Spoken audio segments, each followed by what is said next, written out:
All right, sports fans, we're going to try something new tonight for the first time. GT Sports, Coastal Bend Coaches Show, episode number one, coming out. We're going to be talking softball.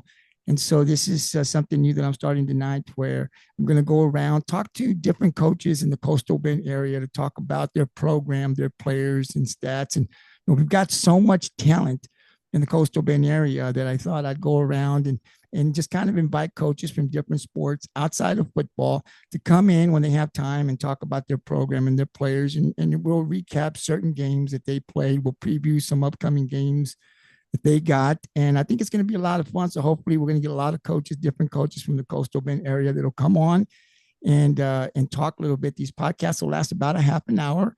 So I think it's going to be a lot of fun. And hopefully we're going to meet a lot of coaches from our Coastal Bend area. Right now we're doing softball and baseball, and then get to meet some of their players. Hopefully the coaches will bring some of their players on when they come on so we can introduce them to the community and the surrounding area. So tonight, we're going to be talking Taft Lady Greyhounds Softball on the screen. I have the head coach there in Taft for the softball program, Michael Flores. Coach, how you doing? Pretty good. How's everything going over there in Rockport? It's going great, Coach. I want to thank you, first of all, for coming in and spending some time. I know for you coaches, it's a long day. It's late evening. You guys have had a long day, and then you have practice, and then to come in and spend some time. I really appreciate your time, and hopefully we'll have Coach Flores on again. Before we came on here, I said, hopefully you'll come on next week, or when he's available. The next time we'll set up another a scheduled episode here, and hopefully the next time he'll be able to bring some of his players. Those players will be of his choosing, so hopefully that'll happen in about a week or two. But Coach, let's get started here. Let's introduce you to the community, obviously the surrounding areas, because Taft knows you. How long have you been coaching? How did you get into coaching? Are you from Taft? I am from Taft originally. I graduated in '98, so it's many moons ago. But things are a lot different with social media and cell phones and all kinds of stuff like that now. So it's been fun, especially watching how things have changed with technology and cell phones nowadays. And now we're at a point where now the cell phones can't be in the classroom, so it's Wow. going full circle, especially for the kids nowadays. But yeah, man, I graduated in '98. I'm originally from Taft. Played baseball for Pete Wahardo in '98, and then went on to school. When I came back to Taft, Coach Wahardo was now the AD there in 2006, and gave me an opportunity to come on and be a part of his staff, where I did most of my learning and did baseball for about 14 years out of my total of 18 years of teaching and coaching. And then I had an opportunity to follow him and his staff, the staff that was here in Taft. We went to West Oso for a few years, and I think it was 2018, 2019, somewhere around there. And 2020 was my last year there in Oso, and we kind of all split up from there as far as the football staff went. And then I went to Skidmore for 2 years, where I was the defensive coordinator there under Steven Silva. And then when I, again, always helped with baseball along my coaching path throughout all my years. But then I had the opportunity when I left Skidmore to go to Robstown in 23. And that's where I was, had my first taste as a head coach. Made the playoffs there with the girl with the Cotton Pickers there in 23. And man, I would have loved to have stayed there as long as I could until Coach Rojas got the job here in Taft, and he called me up, and there was an opportunity. He had spent some years at London when he left also. So it was an opportunity for me to follow him and come back home with him. We're both Greyhounds, and so it gave us an opportunity. When I got here, Coach Trevino was a softball coach, so I kind of was wanting to jump into a different forte, right? Defensive coordinator. So I took the title on of head track and did that for 2 years. And I really enjoyed that, man. Just learning a new sport and watching as your program gets faster, and know that you're kind of your hands are involved in that, especially with track. And then this year I had the opportunity to jump back to softball. So it's been kind of jumping around, spent most of my background with baseball as far as my spring sport went, tied to football, but just having the opportunity to come back to softball and take over for the Lady Greyhounds is been a blessing, and you know, just the opportunity to give these seniors a chance to ride out on a high horse. And Coach Trevino was the head coach before me, and I think he was here 5 or 6 years, and he did such a great job of getting to the playoffs and having such a success here, doing the softball here for the girls. So this year I was given the task to take over, and it's just been a fun ride, man. I always talk about how especially the message I put out, the record doesn't matter. Like, I'm not worried about that. I had to play a lot of freshmen early just because we're having to reset with, even though we're senior heavy on the varsity, but I know we had discussed earlier, a lot of them were making their little magical basketball run. So it was awesome to watch that, but it also gave me an opportunity to play the freshmen and grow them. So yeah, so it's been an interesting ride this season, and it's been a fun ride as far as my coaching career goes, because I was able to grow in different sports and had some great teachers that I was able to learn from, especially on the baseball side.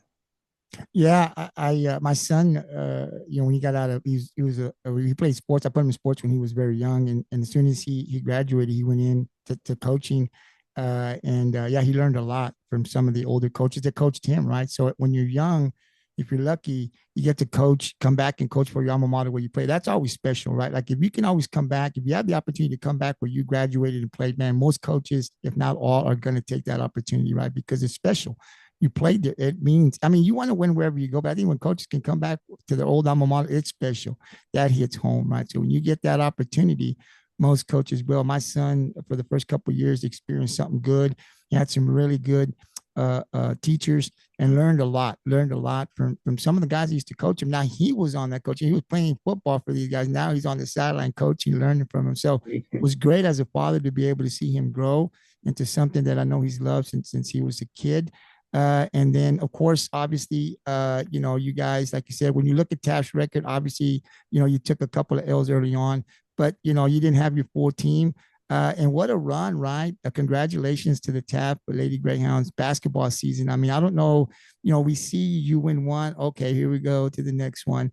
It's hard to win games, regular season games, and for those girls to be able to do what they did and make that run, man, they're going to remember that for forever, right? For a long Oh, time. yeah, and again, I guess I probably should fact check it, but I know that here in Taft in the '70s, they made a state run in basketball for the boys side, and I don't think that it had been done like the way the girls did it this year for the girls side. So it was pretty special to watch Coach Whittington and her staff, make their run and do what they did this year for our little town, man. Because unfortunately, I'm an ex Greyhound, and sometimes, in our path here at Taft, you make the playoffs, and you have such a hard stop on that first stop in the first round. So, it's just something to watch them overcome that hill, and be able to continue to make the second, third, fourth round. It was awesome to watch.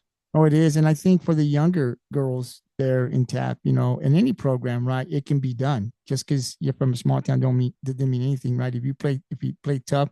Now, I've always heard from coaches, you can have talent, and that's good, but you got to have chemistry. There's got to be trust. These girls got to trust each other. They got to trust the coach, right? They got to trust the process. You go to work every day. Obviously, when you get to that point, like they did this year, there was a lot of trust in each other. They definitely trusted the coach and the assistant coaches. And once you have Absolutely. that and you play hard, that's the result. So for those younger little greyhounds, they're not little, but the lady greyhounds, next year, I mean, it can be done again, right? You lose seniors, but you got to be ready when your number's called, and hopefully you guys will make another big playoff run next year. Hopefully you guys do it this year in softball. We'll talk a little bit with Coach here. The district has started. They are 2-0, so that's a great start. You can't start any better than what you guys are 2-0. But before we get into that, Coach, talk to us a little bit about your assistant coaches. Who's on staff this year, and if you can let us know what is their responsibilities. Well, one of my assistant coaches returning, who was with us last year or with Coach Trevino last year was Taylor Zabel.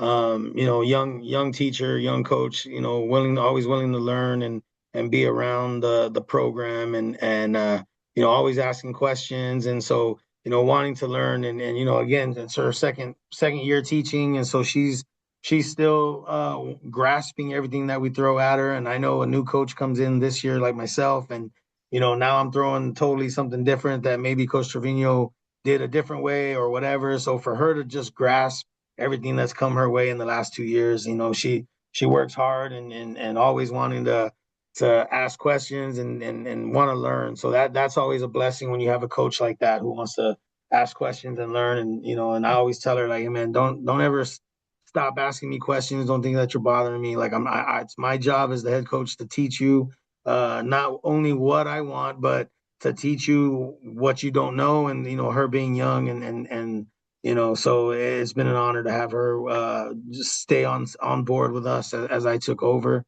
And then my new coach, who's a late addition to our staff, to the school district, really. Her name is Haley Ramos, and she just came on board sometime after Christmas. So, and she's had some head coaching experience and has been around the sport herself. So to have her on board to help kind of taking the role, especially over on the for the pitching, so to have a pitching coach that can focus on that's a big thing for us. No, that's awesome. No, it's the young coaches. Obviously, they look up to the head coaches, right? And having those younger coaches, right, learning. I think they want to learn, right? They want to be able to pick up as much. So it is a little difficult at times when you have a new coach, especially if coaches from the past stay on, right? They're accustomed to doing things a certain way. Obviously, when a new coach comes in, they got to now make those changes. You're the head coach now, and there's always going to be different changes when new coaches come on. But you guys, like I said, you're off to a great start. I'm 2-0. You can't get any better than that. You and I did talk. So there is a JV team. There is a varsity and a JV team. I know freshman varsity JV, and there is a junior high softball team. Correct? Yes, sir. Yeah. So, one of the things that the last few years has they start off with a JV here, and then we kind of twinkle down with injuries or grades or whatever the case may be. So, one of my goals was this year was to hold on to our JV as much as we could, and talking to other coaches and kind of picking their brains about what they do. And they're like, man, coach, like I know when I was at Robstown, I carried 15, 16 girls on the varsity. And I of course, at Robstown, you still have enough for a JV. But here at Taft, it's kind of tricky. And, you don't really want to set a JV schedule because you don't know if you're going to end up having a JV. And so it was kind of shaky there early, especially with basketball going on. And, you don't want to use basketball athletes because it just they get hurt and you feel bad about, man, you hurt their season, or so even with the JV kids we tried to just like wait till their season was over. And so it's just one of those things, man, where that was a big goal for me, because unfortunately for me this year on our varsity, I'm going to lose 6 seniors. And it does know me no good if those other kids are just kind of waiting around till next season, or maybe they don't come back because they don't get to play. So it was really big for me, and one of my goals was to carry a JV, have a JV, and hold on to that. So and even right now, man, our JV was I have about 12 girls on there. And then I have about 13 varsity girls, and then there's 2 or 3 that I'll dress out that I want them to continue to learn, and will probably be playing as sophomores for me next year. So I dress them out on Tuesdays and Fridays with us on the varsity, just to still be in the dugout and continue to learn and see how the game's supposed to be played. So um and then as far as our junior high goes, so I have total about 25 in high school.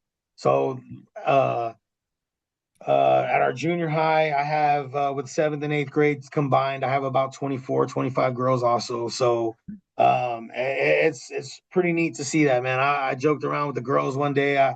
we're driving on the bus, and I'm like, girls, like it warmed my heart to know that here in Taft, like I was able to look in the bus and see, 23, 24, 25 of you in the bus, like going to a game on our way to Rivera. So that was pretty cool to kind of, just take in because, again, right, the season's not over, and we're in district play, but just to be able to try to hold on to that JV is special to me, just because I know that that's the future, and I got to keep those girls playing. Absolutely. And I know you're not the only program. Even some of the bigger schools, it's a challenge I hear for them to get games for them to play, right? Sometimes you cancel a game, or sometimes a team, you have a JV team, the other team that varsity is playing doesn't have a JV team. We ran into this in soccer also. And then so now the coach has to try to find someone to play, right? Because the girls want to play, the boys want to play, right? They don't care. They just want to get Absolutely. out there and play, and you want them to play to get better. And sometimes it doesn't work. So yeah, I think other programs that I've heard too struggle with that JV, in soccer. I've heard it in soccer and softball where sometimes, you want them to play because, like you said, you want to keep them in the program. You're going to need them. It doesn't do you no good if they don't play, and then they come out next year. So you want to keep them playing. It's a challenge for a lot of those coaches. So I'm glad you're able. You have to do a lot of things, move a lot of things, but I'm glad you're able to keep that JV. But it looks like they're in Taft, man. That junior high boy, it looks like you definitely got the bodies down there. Hopefully they stick around and play Yeah, next.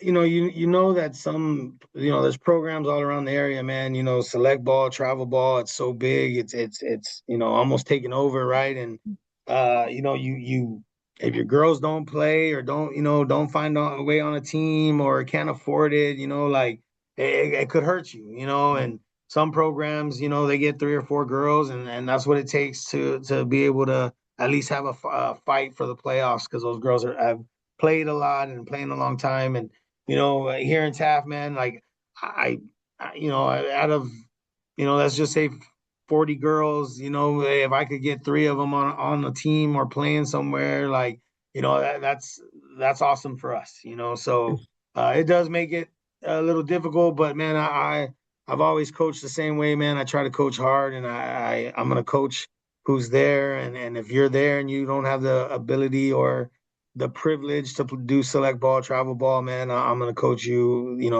any way I can. And it's just kind of my belief of sometimes, man, that's what you got. Sometimes you can't afford those type of things, and as long as you have a coach who's willing to work with you, man, I think that goes a long way.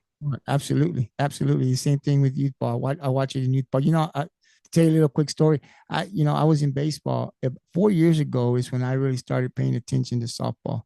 Coach, I can honestly tell you, man, I watch softball 24. I love the Lady Longhorns. Every time they play, I'm watching them on the network. I'm tuned in on the weekends to watching Tennessee, to watching Texas. I mean, I just got into softball in 4 years. I would just kind of read the paper. They did good. That's great. I'm over on the baseball field, football. I'm now glued to softball, where I could honestly almost say I think I watch more softball than I do baseball. That's the truth. It's now football still my number one, but softball is definitely gaining. It's right there, close second. I just love. It's exciting. It's a smaller field. And when they hit the ball, if they hit the third or short, man, you don't got a lot of room. You got to pick that ball up and chunk it down the first because of their speed. So it's been a little bit more exciting for me to watch softball than baseball. Baseball to me is kind of still a little slower.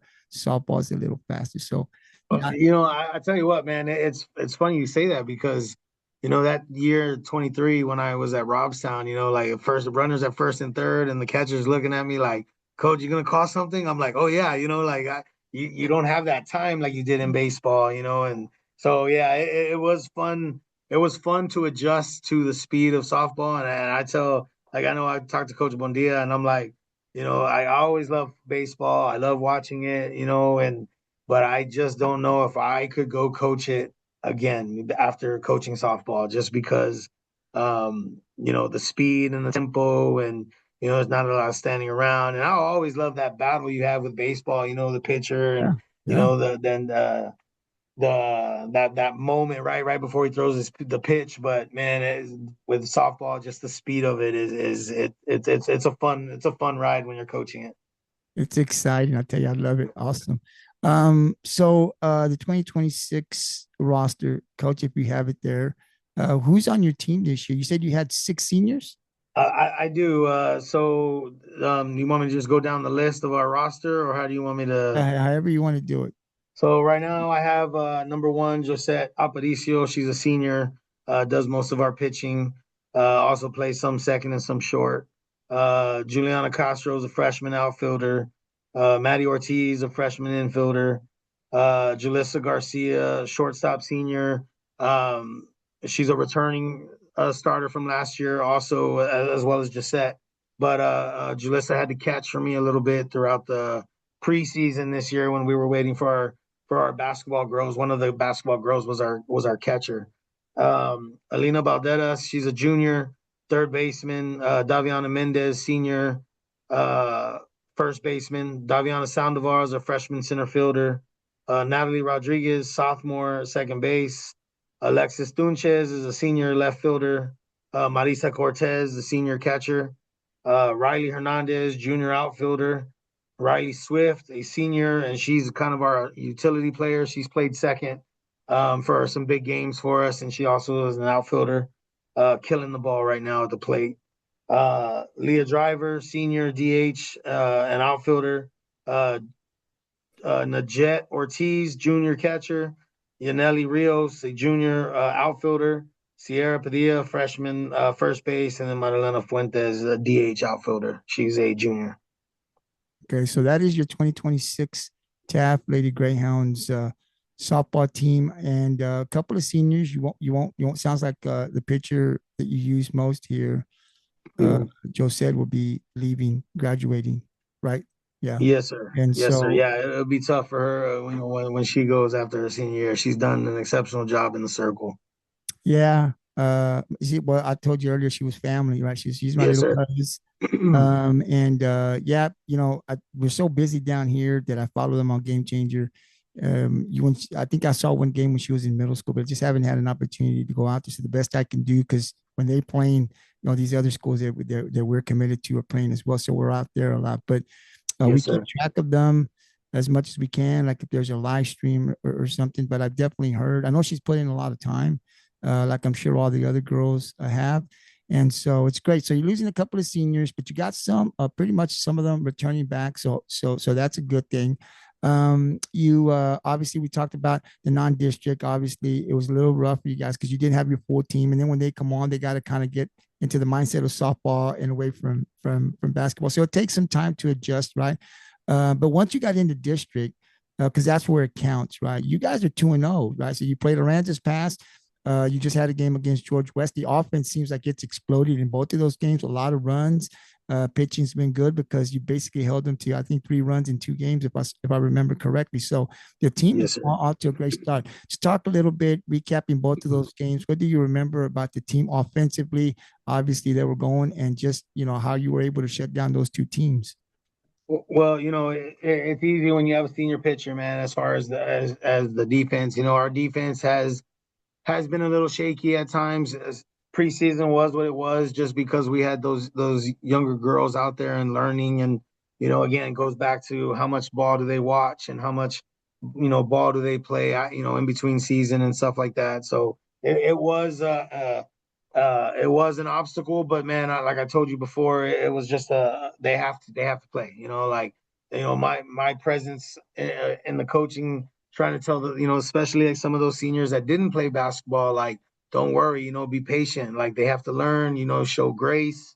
You got to Mhm. be able to welcome them into the program because unfortunately for them, they understand that the team is not here; they're in basketball. So.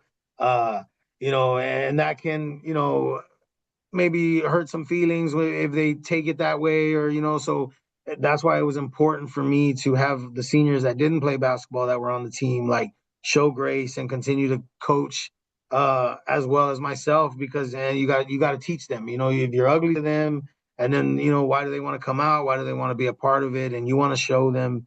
My AD always uses this analogy of you want to treat someone the way you want your little sister or your little brother to be treated. And so that was the mentality I went with man, you got to show grace to these freshmen and these sophomores because they don't play, they haven't played, or they're coming off a junior high season, where it was a couple of days of practice and then they played the game and then their junior high years are over, and so now they're in high school competing at a varsity level in tournaments and so it can be rough and it could and it was a little rough, but the blessing behind it is that those girls were able to continue to play, continue to grow, and they continue to get better. That was the thing is, where maybe one of them couldn't catch a fly ball at the beginning of the year. Towards the end, when basketball started making their run, we were still holding on and waiting. And these girls, I think they were able to pull a victory against Ben Bolt here at home without the basketball girls. They were able to pull a victory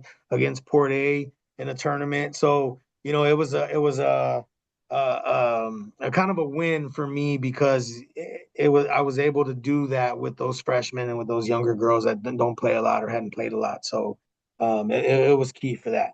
Now to jump back into the momentum swing that I get from those four girls that came from basketball, two of them being seniors, two of them being juniors, coming off that momentum that they had from basketball, man, it just carried over into softball, man. And Marisa Cortez, senior catcher, she was on the basketball team. She was one of them. She's killing the ball right now. And then the two juniors that came over, and of course Josette, she's a senior basketballer who she came on and she started hitting, and doing her thing in the circle, and then of course Yaneli Rios and Alina Balderas, they're the two juniors that came from basketball, and they're just got just put their feet to the fire, man. Yaneli was a girl who hadn't come out to softball for a couple years, I think since her freshman or eighth grade year, and she wanted to come be a part of it. And she earned a spot and hitting the ball and catching fly balls in the outfield for us. So those type of things. Alina's playing third, so that just carried over from what basketball did, man. And that was a pretty cool thing that those girls were able to just jump into the diamond and start helping us win some ball games. Yeah, and I think the experience, right? Just understanding the softball game, and once these younger girls, first of all, I know when you're a senior and you got these younger girls, it can be very very frustrating because it's your last year, right? You want to win every game, so unfortunately, softball, when it started, you didn't have your full team, but I think, I've seen enough softball in enough games to it's going to pay for you somewhere. These younger girls that got this experience, because you remember last year you're playing middle school. Now you're playing against girls, first of all, that are a lot older than you. The speed of the game Right. is so much faster, right? And so, yeah, you got to take your lumps, but at some point, what these girls, the games that they experience, it is going to pay. They'll be in your program for another 3 years after this year.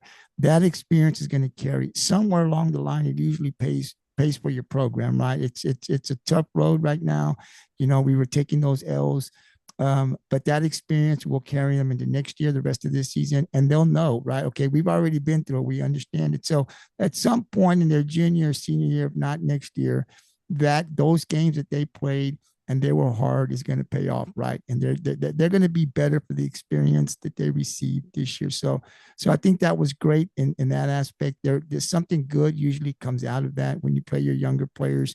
It usually pays as they get older into the program. But you start 2-0.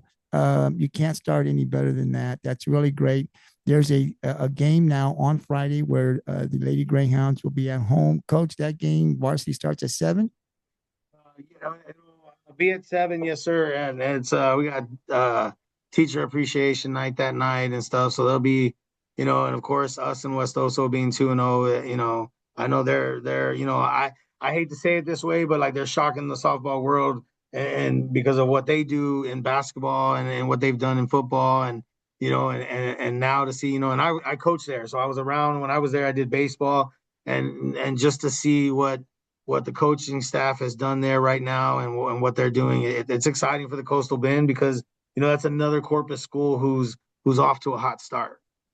And I always say I like the competition, right? Like we all got our teams that we like, right? We're all from somewhere, and so we follow. But I love, with softball, I watch a lot of talent.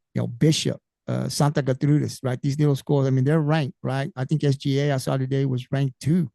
in three. I think they were behind Orange, but it's a very good program over there, if I saw correctly. Bishop, these smaller schools, right? So you just see a lot of great pitching, a lot of great hitting in softball. Just these programs are good.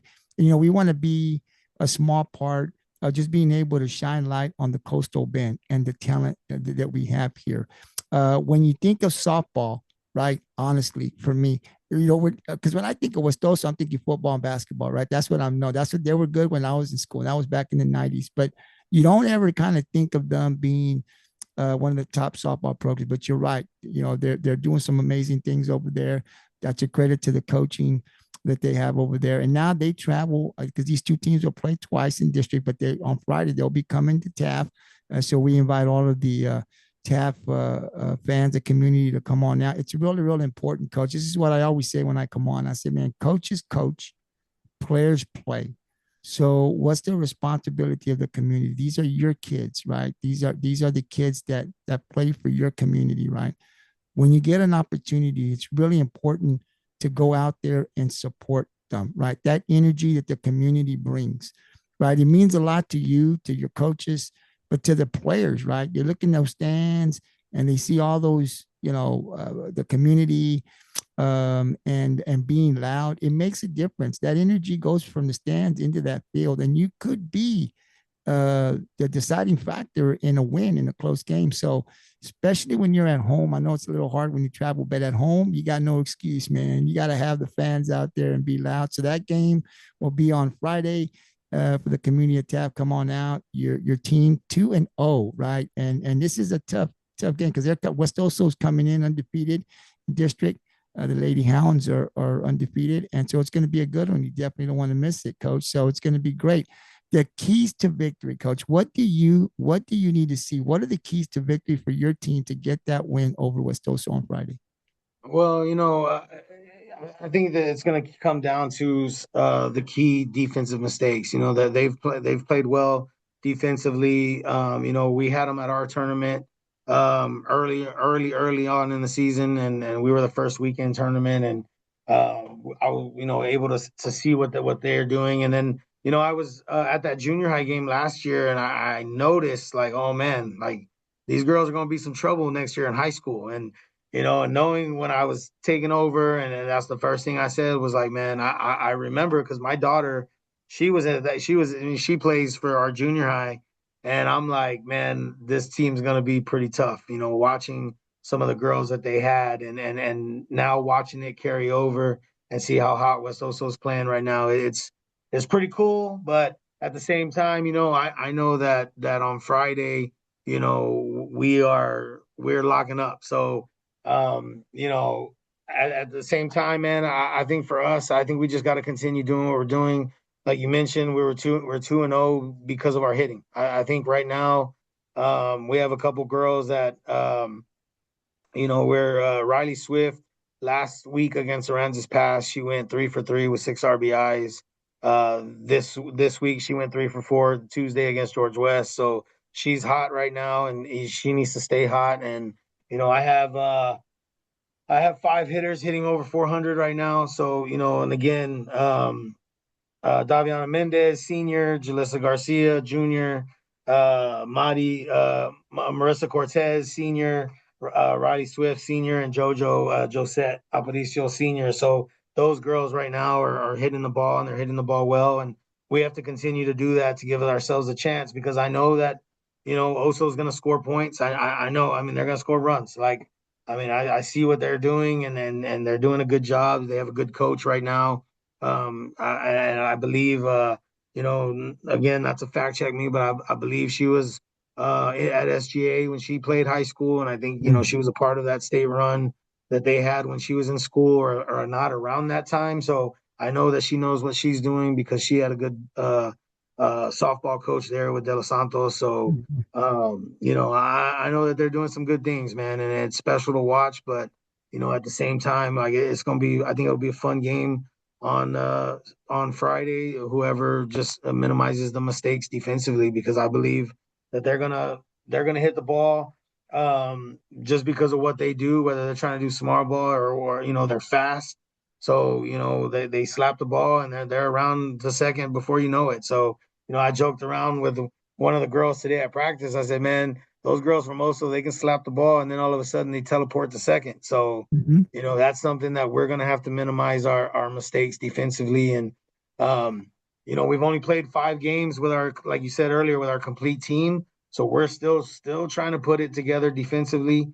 As far as, the way the package is, the way this is what we're taking the district. And unfortunately for us, we were able to just to jump right in the district, especially with that deep run. So I still think that there's some time for us to iron out some defensive kinks that we need to answer. But what's helping us right now is the way we're hitting the ball. And I think if we stay hot, it should be a fun game. It should. And again, and look, it's fun, right? You want to play the best of your other district, right? You want to be able to play them. You get 2 shots at them, coach. So you get one, like you said, and you're still trying to put it together because of the girls that came in. You guys still got to build that chemistry, those Yes, seniors, sir. those juniors with the other young ones. And that takes time, right? You got some other players, so they're still trying to trust each other. But it's going to be a fun game. I think, West Oso, like you said, they're playing at a different level now. Their coach is really making putting their program up on the map here as far as softball goes. And so for me, when I played, I wanted to play the best, right? If I could beat a team by 20 when I played basketball, it wasn't no fun for me. I wanted to play the team that everybody, because, when we played, people knew us, but we weren't marked like some of these teams. So I knew when we were going up against GP, we were going up against Port Lavaca back in the day, right? I know that if we beat them, then people will take notice of us. In order for people to notice us, we had to go beat the best. And if we beat the best, then people were talking about us, and that's what you want. So I always wanted to play. I was very competitive when I was a young kid. I wanted to win at all costs, right? I love winning. I played to win. Some people would tell me, hey, man, it's all in fun. For me, it was never fun. When I play to win. When I practice, that's it. I'm a good sportsmanship, but I don't like to Absolutely. lose, coach. I play to win. Sorry, you can like me or dislike me, but when I played to get the W. I didn't play for fun. So I was real competitive. I'm a little older now, but I'm still very competitive. But it's going to be a great game, like I said. And for the Taft community, you got one there at home. Come on out, support the Lady Hounds, man. They really appreciate it. And hopefully, when it's all said and done, you guys will be a 3-0. Coach, before I let you go and give you the final word, those new facilities out there, boy, they look nice, right? Like I've seen them on social media. They look really, really nice. You got a baseball, softball. I think you guys are playing in those facilities already, correct? Yes, sir. Yeah, we're our construction as far as our concession stand and the cosmetics around the field are still rocking and rolling, and then the new school down the block. But as far as the field and all that stuff, we're on there, we're playing on there, and it's been fun. How much do the girls like it? Oh man, like it took right. I think that when it was all said and done, it was. I know when last year I thought that they were going to get a chance to play on it, and things didn't work out. Sometimes construction can have their hiccups and take longer than expected. But man, when we did our opening ceremony this year, it was cold and it was freezing at the time, but we stood out there with the student body and people from the community and our administration and did our little ceremony and stuff. It was awesome for our community. The It was free invitation to the community who could come out, who was available, and we had some fans in the stands, and just to be able to see what just to know that the community and administration care about our girls and care about our kids to give back to giving us the opportunity to have a facility like that. It's so awesome, man. Just to know that there's support in our community from the community and from the administration to be able to have that vision. I know Dr. Garza, our superintendent, was behind that to help push that to where we had to get better facilities for our kids here in Taft. And it's always something here in Taft where we're in the middle between Sinton and GP, man. And you look at the castles that are getting built on 7 miles down the road on either side of Taft, and you have to do what you can to try to keep kids, to try to get kids back. And it's just a blessing for them to be able to have that vision to hey man, that we need a new school, we need new facilities for baseball and softball. So it's been an awesome thing to be able to experience with these girls. Oh yeah, great job by your administration, your community. I've always said, now that I do this podcast and live streaming, I'm more involved in what happens in the school, more involved than I've ever been in all, my life. And I'm always asking questions, having great conversation. And the one thing I've noticed, we got to have good facilities. Kids deserve it, man. The kids come out and play, and in these facilities, they, like you said, it more kids want to come out and play, right? They see what's Absolutely. happening, right? Your basketball program just made the best run, I think, in probably history. I'm not sure if that's an accurate statement, but they had a great run, right? Kids want to be involved in that, right? They want to be a part of something. So when you win, you get more people that want to come out, right? And a lot of that Absolutely. is the facilities, right? Facilities make a huge difference. I mean, I remember just down here where I live, we're adding to the school, right? We got new stuff, and it looks great, right? And I was driving the other day, and I was like, man, I wish I had this, back in the '90s, because I remember how my school looked. And now I'm seeing it looks different, and they've added so much stuff, right? It's really nice, and I'm happy for our kids, right? Because they come out, they put a lot of work, they play hard, and I want them to have the best. I'm one of those that let's better our facilities. I mean, education comes first. I'm a sports dude, coach, but education is number one all the time. And people Absolutely. people that play sports, man, if you can ever get a new baseball, softball field, or whatever it is, football field, anything that you can build that's new for the kids, I'm always 100% in. So I'm glad. I haven't been out there, but I've seen them on social media, and it looks really, really good. So that's great, Coach. Well, thank you for coming on. We hope to have Coach Flores on again, possibly next week. I'll get with him and see. I don't know what his schedule is like. I know they play, so we'll try to get him back on Thursday. I'll see if he's available. I'll send you an email, and then hopefully, if he's available the next time, he'll bring some of his players. But Coach, I'll give you the final word, man. Anything you want to add before we let you go? Oh man, first I just want to give you, give thanks to you, man, for asking me to come on. And like you said, episode 1, so that's pretty cool. I know that there's plenty of programs and way talented more head coaches out there with prestige programs that you could have asked. So it's pretty cool to be able to come out and do that, man. So I just want to say thank you for that, and to our community, man. I want you to be able to come out, support the girls, and cheer the girls on Friday. It'll be a fun game to watch. And like you say, man, I like you were saying, you don't stray from competition. And I always, the message that I did with the boys as far as the defensive coordinator, I try to coach that the same way. I'm hard with the girls, and that bark sometimes comes out, where like you got to be mentally tough, and we're gonna need to be mentally tough on Friday or tomorrow, because there's a team coming who's hot, who's doing great things right now for their school district. And it's fun, to just be able to be a part of games like that. And that's what I told the girls today at practice, that you want to be able to play in games like this. You want to be able to play in games where your competition has to rise. So it's going to be fun, and just come out and support the girls, and go Lady Greyhounds. Absolutely, Coach. Thank you very much. And again, you can this will be Coach. This will be uploaded here later tonight about 10:30. I'm gonna go get some dinner, and then I'll jump back on here. And you can catch him on all of the GT Sports social media platforms. That's Facebook, Twitter, and believe YouTube. It'll be on Spotify. It'll be on Discord, and there'll be a couple of little videos. So I'll cut from here. It'll be on TikTok, but I'll send you an email of where you can catch them. And then if you want to pass that on, that's fine. But definitely, hopefully, a lot of people will be able to see this podcast episode number 1. It's called GT Sports Coastal Bend Coaches Show. So Coach Flores Awesome. was the first one here. Softball, we'll be looking to bring him back, and also continue down the road, hopefully, to get other softball and baseball. I'm hoping to send an email to Coach Wendy. So if you see him, let him know he's got one coming from GT Sports. And hopefully next week we can have Coach Flores back on, and then add Got you, bro. Tab Baseball with Coach Wendy. We're looking forward to having that next week. Coach, good luck. Thank you for coming Awesome, bro. on, and Appreciate it. hopefully we'll see you next week.